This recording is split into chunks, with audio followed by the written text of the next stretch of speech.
செவ்வாழைப்பழம் வச்சு ஒரு போண்டா செய்யலாம். இது செம்ம டேஸ்ட்டாக இருக்கும். கிறிஸ்பியாக உள்ள நல்லா சாஃப்டாக இருக்கும். ஒரு செவ்வாழைப்பழம் நல்லா பழுத்த மாதிரி எடுத்துக்கோங்க. இது கூட அரை கப் அளவுக்கு சர்க்கரை சேர்த்துக்கலாம். வாழைப்பழத்துலேயும் நல்லா இனிப்பாக இருக்கனால நம்ம அரை கப் சேர்த்தா போதும். அரை டீஸ்பூன் போல் பேக்கிங் பவுடர் சேர்த்துட்டு வாசனைக்கு ஏலக்காய் சேர்த்துட்டு நல்லா நைஸாக அரைச்சிக்கோங்க. இது கூட நெய்யும் கொஞ்சமாக உப்பு சேர்த்துட்டு ஒரு வாட்டி நல்லா கலந்துக்கோங்க.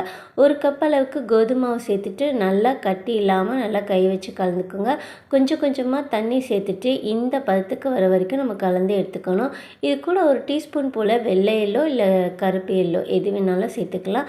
சேர்த்துட்டு ஒரு வாட்டி மிக்ஸ் பண்ணிக்கோங்க. எண்ணெய் நல்லா சூடானதுமே ஸ்டவ் ஃபுல்லாக கம்மி பண்ணிவிட்டு அதுக்கப்புறம் கிள்ளி கிள்ளி போண்டா போட்டுக்க வேண்டியதான். சின்ன சின்னதாக போடலாம், இல்லை பெருசாக உங்களுக்கு எந்த ஷேப் வேணுமோ அந்த மாதிரி சேர்த்துக்கோங்க. சேர்த்துட்டு ஒரு வாட்டி நல்லா மிக்ஸ் பண்ணிக்கோங்க. நல்லா கோல்டன் ப்ரௌன் வந்ததுமே நம்ம வெளியே எடுத்துக்கலாம். இது செம்ம டேஸ்ட்டாக இருக்கும். கிட்ஸ்லாம் என்ஜாய் பண்ணி சாப்பிடுவாங்க. கண்டிப்பாக ட்ரை பண்ணி பாருங்கள். ஹெல்த்தியாகவும் இருக்கும். வெளியே நல்லா கிறிஸ்பியாக உள்ள நல்லா சாஃப்டாக செம்ம டேஸ்ட்டாக இருக்கும்.